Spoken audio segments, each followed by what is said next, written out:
Our planet is facing an existential threat from climate change. And yet, although we're all keenly aware of the looming catastrophe, none of us, including myself, seem able to galvanise ourselves to stave off the disaster. And we think one of the reasons is because we as humans need a story. Our brains are narrative engines. We have the beginning, we know we're in trouble. We have the end, we're kind of assuming it's going to be all right in the end, but we're paralysed without the important middle bit, the solution, how we get there. And in order to embark on our own climate journeys, to endure the hard times which may be ahead, we think we need believable stories, we need hope. So today, I want to tell you a story about an unlikely hero in the Great Transition. Few know anything about her. Those that do wouldn't think she had much to do with the climate emergency. But her solution is big, it's bold, it's ambitious, but it's practical, it's achievable, and it doesn't require any special technology. So our story opens on a planet on the brink of climate collapse. 300 years of burning fossil fuels has led to global heating that is now out of control. We're at 1.6, we're heading towards 3. Beyond 1.5, there's really no way of knowing the second order effects of what we're now witnessing. And to confront this crisis, amongst several other thorny issues, there are 4 specific wicked problems relating to the electrification of heat that we need to solve. And these problems stack. They get progressively harder to solve as we go. The first is the heating of spaces. So 27% of all the energy that we use as a country goes to heating our homes and offices, and all of that, or the vast majority of it, needs to be electrified, despite the best efforts of the heat pump industry. The most efficient way of doing that is through systems called district heating systems, large centralised heat pumps, which generate heat very efficiently and distribute it through a grid of pipes to local flats and offices. The second thorny problem, industrial use of warm water, laundries, distilleries, food production, sanitisation, drying, desalination, pasteurisation. 30% of our economy uses some form of low-grade heat. All of that, the vast majority of that, is fossil fuel based, and all of it needs to be electrified. Our third wicked problem, this is where it gets really challenging. Between 70 and 80% of our food is intensively farmed. Most of that is based on fossil fuels, and over the last couple of centuries we've depleted our soils to the point where we probably only have less than 100 harvests left. So the challenge, as the climate emergency takes hold, is to feed 8 billion people and rising, abstracting that production from the dependency of land itself. We need to scale whole new types of agriculture, from the synthetic production of fats and proteins to the farming of fruit and vegetables in our towns and cities. And much of that is now dependent on heat. The fourth and final problem, the mother of all problems, carbon dioxide. This is one of the many issues which divide the climate community. And this is so existentially terrifying, it needs a little bit of time just to kind of warm your brain up to the figures.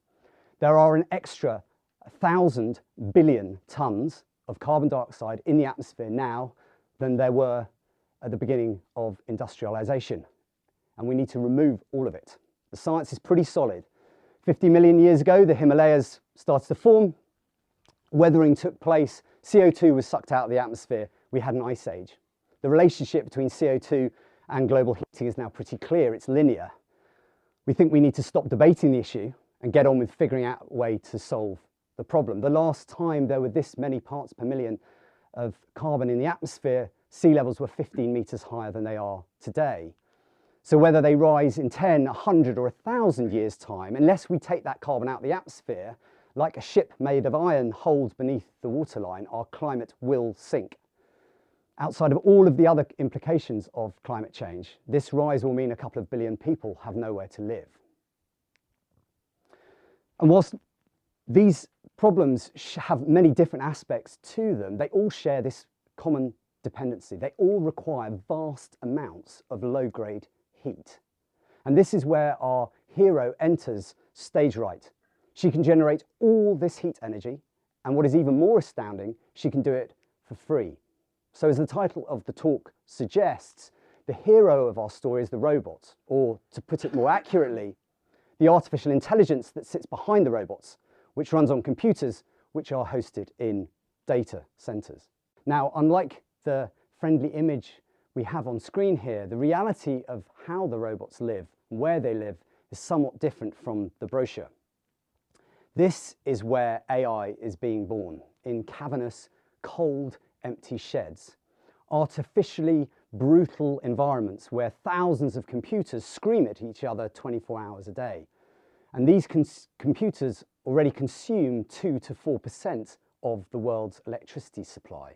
2 to 4% of the entire electricity supply of our world is going into data centers already. As a result, data centers are rapidly becoming the personification of everything that is negative about big tech's impact on the climate. Hogging and clogging transmission grids, consuming electrons that many would consider to be better used elsewhere, consuming millions of gallons of water, keeping the robots cold, with the computers themselves with extremely short lifespans, meaning that the overall carbon intensity of these sheds is incredibly high. But as we know, the machines have a magical property. It turns out that semiconductors are only masquerading as super efficient computational units. Like a superhero with a conventional identity, they're also brilliant electric heaters. 97% of the electrons that go into a computer come out as heat.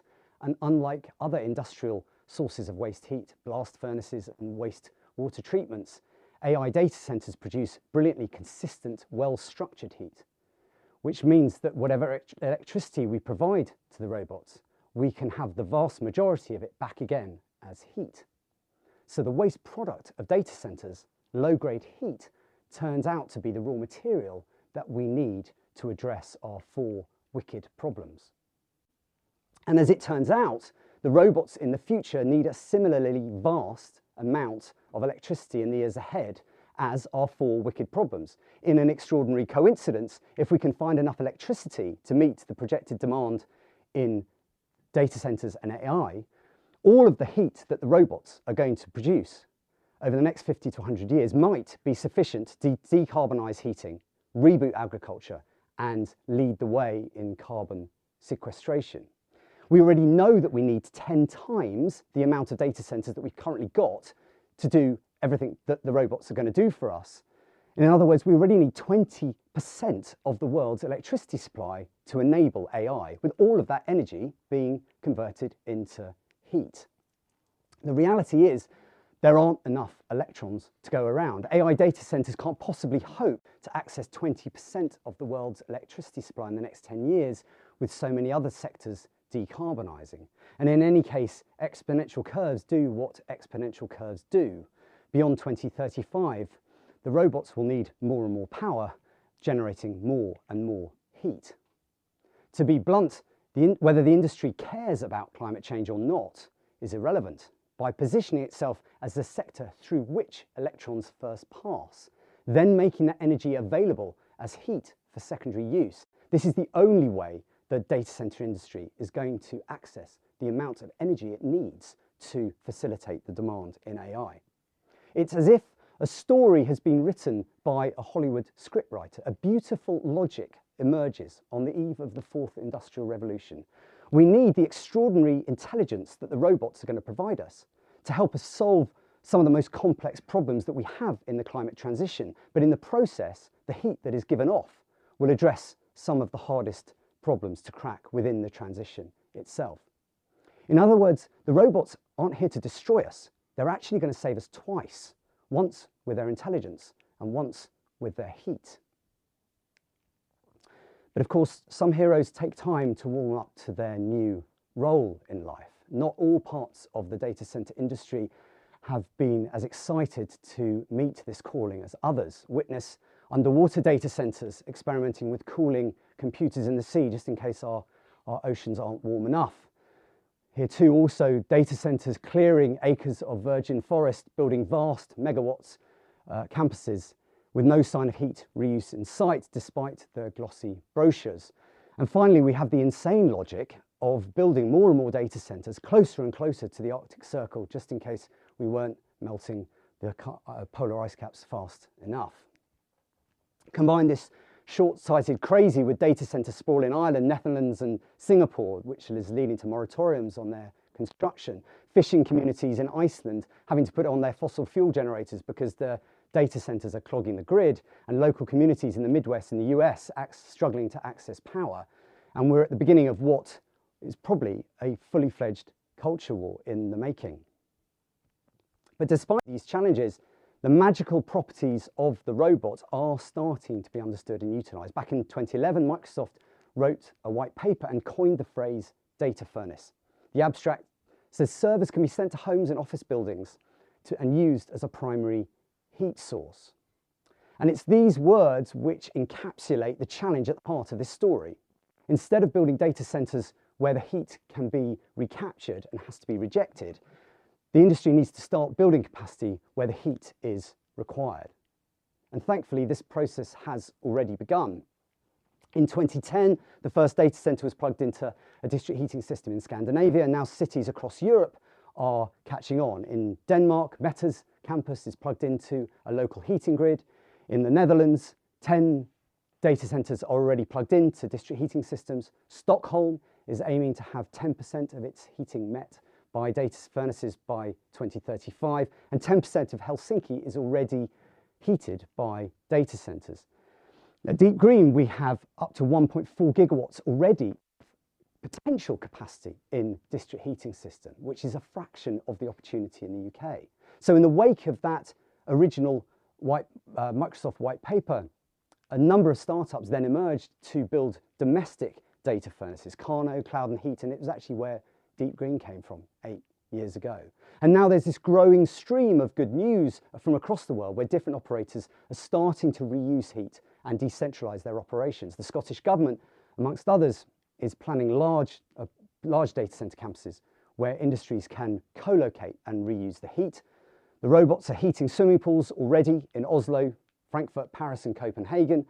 And perhaps most interestingly of all, Meta and Alphabet are already starting to experiment with data center assisted direct air capture, that solution to the fourth wicked problem, how we sequester all of that carbon out of the atmosphere. But inevitably, with great change, forces emerge which counteract that change. So governments will shape many of the trials of our industry in the years ahead. And in an uncertain world, it makes sense to distribute compute resources. They present a smaller attack surface, but on a more practical level, governments with huge bills to heat their public spaces, their social housing and their swimming pools should be running their own cloud applications in their own facilities, providing themselves with their own free heat, we think. In Europe, increasingly stringent regulations are coming and carbon taxes will inevitably be there in our lifetime. Norway is tightening up heat reuse policy and the Scottish Government is determined not to have the data centre sprawl that we've seen in Ireland. On a more positive note, there'll be bigger and bigger tax incentives for operators who are good climate citizens. So already we can see a scenario where heat reuse credit is a system that we could build much like carbon credits developed in the automotive sector, where those reusing heat can sell their credit to operators who aren't. And as we've seen, there is a nascent anti-data centre movement emerging, fuelled by local objections to the conventional industry. And these groups have to be brought into the heat reuse fold. It's the reason why at Deep Green, with the billions we now have to deploy into the problem, we're making a special point to highlight when we help a pool or another host. It's not just our oversized egos and our passion for dressing up as lifeguards. We're bringing conventional heat reuse to conventional data centres. We're creating community currencies to try and spread the wealth our data centres are generating. And we're building exemplars. We're showing local communities how heat from data centres will help them. There are challenges right close to home as well, within the industry itself. When telecoms and the energy industries decentralised, it led to big market disruptions. Prices came down, services improved, monopolies crumbled. Some within the industry, for obvious reasons, are keen to defend the status quo, but others haven't yet quite wrapped their heads around the huge advantages that decentralization can bring.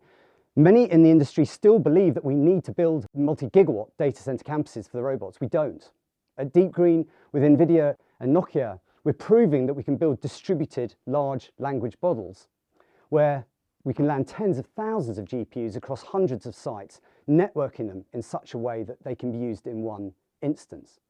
Take London, for example. There's 1.6 gigawatts of heat reuse sites already available. Our capital city is actually a supercomputer waiting to be built. And the same is true of every town and city in the world. Incidentally, 1.6 gigawatts of free heat generates £600 million of heat subsidy, which we can inject straight back into our communities. The old industry needs to set aside its traditional reluctance about talking about itself. When they do talk about themselves, they need to stop talking about the technology we use. Nobody outside our sector cares about the racks or cooling systems. Instead, we need to get much better at highlighting how social good is provided through the heat that our data centers generate. And on the other hand, we need to stop greenwashing. 90% of the carbon in data centers are the computers. We need to stop pretending that buying green electricity is the most important job we have. It isn't. Data centers don't by themselves generate lots of jobs. We need to stop claiming that they do. Journalists looking at how full data center car parks are can prove that very easily. But we do generate an enormous amount of heat. We need to highlight those stories that make that visible to the outside world. In every hero's journey, there's a point at which the brave protagonist faces the innermost cave, the ultimate challenge, the one it must survive to break through. And however rosy a picture we can paint of the near future, the reality is the speed of change is not fast enough. Despite our efforts in 15 years, we will likely only have 10 to 15% of our houses heated by district heating systems. There will still be a great deal left to do. That second wicked problem, the industrialization of electric heat, projections on that aren't encouraging. And in urban agriculture, whilst it's now a priority for the climate movement and for governments around the world, the reality is that those use cases will still be in their infancy. And direct air capture, given its divisive nature and without a crisis to galvanise ourselves, will almost certainly still be linked to niche activities. At some point, too, on the current trajectory, the climate emergency will be felt by societies across the world. And at that point, we imagine two things will happen. There will be an explosion in the demand for AI. Governments and corporations will double down on their efforts to accelerate these technologies to combat the climate emergency. The second thing will happen is that public pressure on governments around the world will mean that far more stringent taxes and regulations are imposed on our industry. At that point, anyone within the sector will be faced with mandatory heat reuse directives. At that point, those who find themselves behind the curve, realizing that they have the wrong approach to networking, the wrong approach to energy, the wrong capacity and partners, and have built data centers in the wrong place, and we're already seeing some evidence of operators being refused financing on that basis, those people who are operating without a social license will likely face widespread value destruction. At the very least, we're going to see severe economic penalties for those who can't retrofit their estate for our four wicked problems. But for those operators who can make the leap, who can migrate from this linear extractive business model to a circular progressive one, they will be allowed to grow their businesses exponentially with significant regulatory and economic tailwinds. And this is critical to our thinking. Data centers addressing the four wicked problems, providing demonstrable social good, will give themselves a social license to operate. Those operators will have the right to access what will inevitably be scarce electrons. And as we said before, decentralization and free heat may be the only way that the industry can scale AI as fast as we want it to.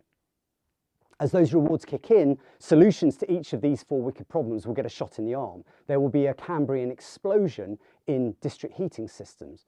Large-scale systems will be rushed into development. Street-level ground source heat pumps are slaved with data furnaces to enact all of these changes we can see coming down the line. Pioneers of those small individual data furnaces in homes, their time will have come.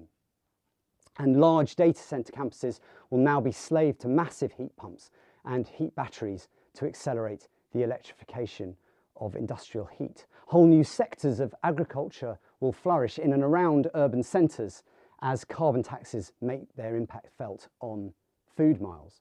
Larvae production for feedstock, vertical farms growing fruit and veg, aquaculture campuses capable of feeding entire regions producing fish and other shellfish. Perhaps most importantly, as the climate emergency really bites, carbon capture now moves centre stage. With the growing availability of free heat, with the temperature of that heat rising from better material science, and the efficiencies from the first three wicked problems, meaning that an increasing large percentage of the world's electricity supply is available for carbon sequestration, the world will now look to these technologies to work as quickly as possible.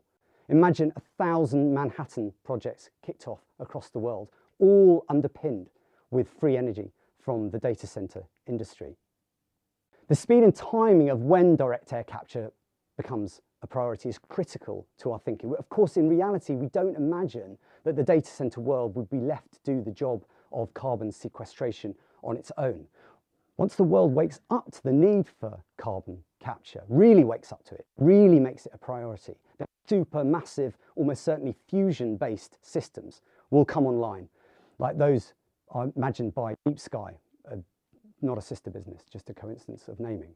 At that point, in a future where the world is desperate for carbon capture, by having adopted and accelerated these technologies now as early as possible, the robots give us the greatest chance to avoid climate catastrophe by helping bend the curve towards pre-industrial levels faster than if normal carbon capture had been left to do the job on its own. A few months back, I inadvertently coined the phrase the Hanging Gardens of Swindon. I wasn't meaning to be rude about Swindon, but I wanted to paint a picture of what an ordinary town centre might look like saved by the robots. So here is Swindon in 2074, 50 years from now. Most of the houses are linked to a centralised heat network. Everyone with a fossil fuel boiler did a simple dig to the end of their road and connected into a free heat substrate. Fuel poverty is now a thing of the past. Why should anyone be cold in a world where the robots can provide us with free heat? If you were looking out one of those windows, you might see an autonomous vehicle trundle by with its load of sequestered carbon on its way back to a centralised hub to safely have it stored underground. The town centre is now enclosed. It's a warm, green, leafy environment, much like the Eden Project. Hospitals, schools, libraries, municipal buildings, all provided with free heat. Urban agriculture has taken off, all that produce grown without food miles, and all those industries in turn creating good jobs for local, happier, healthier populations. And swimming pools, we couldn't not talk about swimming pools. The ones that have closed have reopened, new ones have been built, and all are a balmy 30 degrees all year round, where the community can congregate even on the coldest of winter days. Isn't this what we want our towns and cities to be? Isn't this what we want our lives to be? Isn't this the mission we really all want to be on? If we allow ourselves to embrace bold, practical solutions to the climate emergency, we can take control of the crisis. In fact, I'd go further. I'd say we don't have to not enjoy the journey. This is a matter of brain chemistry, as so many human problems are. Collectively, we can take control of the narrative. We can enact change. We don't need to cast our vote for the least worst option. Yes, we're facing down the barrel of a very bad situation, and many of our elected leaders aren't up to the job, but some of them are. And that doesn't mean we as individuals and businesses can't start regardless. They will catch up. So whilst this is a hopeful hero's journey, there is an inconvenient truth here. This is cathedral thinking. We won't live to see the robot's quest completed. So on that basis, what goal does our generation set itself? What metric can we identify that will help give our own efforts meaning? For 15 years since I watched The Inconvenient Truth, I keep on coming back to this place. This is Mauna Loa, a NASA observatory high on a Pacific atoll. And it's here that they measure parts per million of carbon in the atmosphere, where our climate homework is marked. So whilst we may never get to see the spire set atop the cathedral, we may never even get to see Swindon transformed, we may get to see this observatory reporting that parts per million of carbon have at least stabilised. If we allow our hero to do her job quickly, we may even see it decline. And to me, that seems like a really good waypoint to anchor ourselves on in the long journey ahead. So we are at the end of our hero's journey. Robots have played their role in averting climate catastrophe. The final stage in any hero's journey is the return with an elixir, a magic ingredient, something that will rebirth a new ordinary world. It would be lovely to live in an ordinary world. And on the face of it, in our story, that elixir is heat. But as I've worked on this problem, I'm not sure it is. I think, to paraphrase Churchill, capitalism is the worst economic system we have, except for all the others. And I wonder whether the elixir the robots bequeath us is actually a kind of form of economic organisation. They'll have taught us that reciprocity, love even, in a business model, makes us economically, existentially, and certainly environmentally richer. And if a kind of form of capitalism is the elixir that's bestowed upon us from this hero's journey, then I, for one, am happy to be a part of it. Thank you for listening.